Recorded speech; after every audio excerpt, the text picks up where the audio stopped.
नमस्कार, स्वागत है आपका न्यू एमपी न्यूज 24x7 में। मैं हूं आपके साथ खुशी। चलिए बढ़ते हैं कुछ खास खबरों की ओर। 18 जून को मध्य प्रदेश में होने वाले राज्यसभा चुनाव के लिए कांग्रेस उम्मीदवार मीनाक्षी नटराजन का नामांकन रद्द होने पर महिला कांग्रेस ने तीखा विरोध प्रदर्शन किया। उनके नामांकन निरस्त होने से नाराज महिला कार्यकर्ताओं ने आज छतरपुर में भी उग्र प्रदर्शन किया। चुनाव आयोग और भाजपा सरकार की कथित लोकतंत्र की हत्या का आरोप लगाते हुए प्रतीकात्मक रूप से चुनाव आयोग की अर्थी निकालकर हम आपको बता दें कि बीजेपी प्रत्याशी महेश केवट की शिकायत पर मीनाक्षी नटराजन का नामांकन रद्द कर दिया गया था। उन पर तेलंगाना में लंबित एक आपराधिक मामले और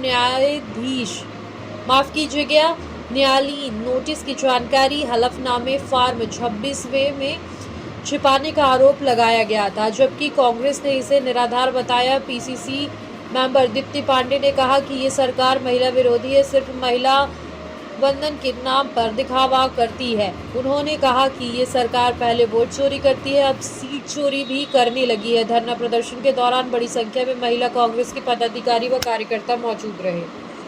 देखिए, लगातार मोदी सरकार में महिलाओं के खिलाफ बढ़ते हुए अपराधों को देखते हुए आप देख रहे हैं कि अब ये चरम सीमा तक आ गए हैं। मतलब ये पहले तो बूथ कैप्चरिंग करते थे, चुनाव लूटते थे, अब ये सीधा सीधा कैंडिडेट के फार्म ही निरस्त करवाने लगे हैं। इनकी तानाशाही चरम पर है।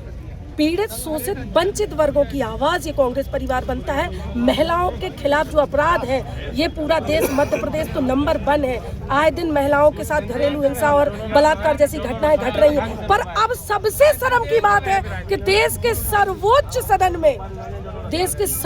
सदन में इस तरीके का कृत्य एक गांधीवादी हमारी बहन मीनाक्षी नटराजन के साथ उनका छल बल से, साम दाम दंड भेद से कैसे उनका नामांकन रद्द कर दिया गया, कैसे उन्हें चुनाव से वंचित कर दिया गया, कैसे इनके पास एक भी वोट न होने के बाद कैसे कांग्रेस के 62 विधायकों को अलग करते हुए किस तरीके से इन्होंने अपने तीनों राज्यसभा के सदस्य बना लिए। ये देश के साथ इतना धोखा है, ये छल है। देश की जनता सब देख रही है। देश गर्त की ओर है। भूख, भय, बेरोजगारी और भ्रष्टाचार चरम सीमा पे है। लोकतंत्र की सरेआम हत्याएं हो रही हैं और हम सब केवल आवाज उठा सकते हैं। हम आवाज उठा रहे हैं और हमारी आवाजों को मौन करने का सतत काम ये मोदी सरकार कर रही है। इस शासन ने ऐसा रचा है खेल, लोगों की लोकतंत्र की हत्याएं कर दी और लोगों को मौन करके और गूंगों से कर लिया है मेल। वो चाहते कोई आवाज ना उठाए, पर ये कांग्रेस के लोग हैं, इंदिरा गांधी की महिलाएं हैं, ये पूरी महिला कांग्रेस की बहन है। ये रुकेंगी नहीं, झुकेंगी नहीं, अंतिम सांस तक। आज किस की थे वो आप लोगों ने?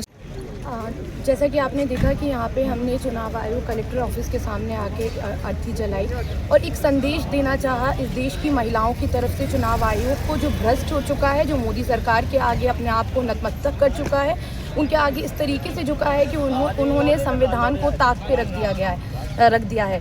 एक्चुअली आज यहाँ पे जो महिलाएं हैं या फिर जो मीनाक्षी नटराजन जी के साथ हुआ है, वो केवल हम कांग्रेसवादी महिलाओं के साथ नहीं बल्कि देश की हर उस नेत्री के साथ हुआ है जो संविधान के अनुसार इस पूरी राजनीतिक प्रक्रिया का अपने आप को हिस्सा समझती हैं। इस तरीके की जो कोशिश की गई है, उन्होंने एक बार ईवीएम से पूरा प्रदेश लूट लिया और अब जब उनकी बस नहीं चला हमारे विधायकों के ऊपर, वो हमें खरीद नहीं पाए, वो हमारे साथ भ्रष्टाचार का जो खेल है, ईडी और सीबीआई का जो खेल है, उस तरीके से हमें झुका नहीं पाए, तो उन्होंने इस गंदी षड्यंत्रवादी राजनीति के तहत हमारी नेत्री का नामांकन ही रद्द करवा दिया गया। तो इससे ये पता चलता है कि किस तरीके की वो महिलावादी और महिला वंदन की बात कर रहे हैं। लगातार जो मोदी सरकार और मोहन सरकार हर जगह पोस्टर के माध्यम से ये महिलाओं को गुमराह करने की कोशिश कर रही है। लाडली बहना बनाकर जो मामा जी अपनी राजनीति खेल रहे हैं, उससे ये दिखाता है कि ज़मीनी सच्चाई क्या है। कि एक जब गांधीवादी महिला अपने आप के लिए, अपने देश के लिए और इस प्रदेश की महिलाओं के लिए आगे आना चाहती है, तो उसको किस तरीके की प्रोसेस के साथ अलग कर दिया जाता है।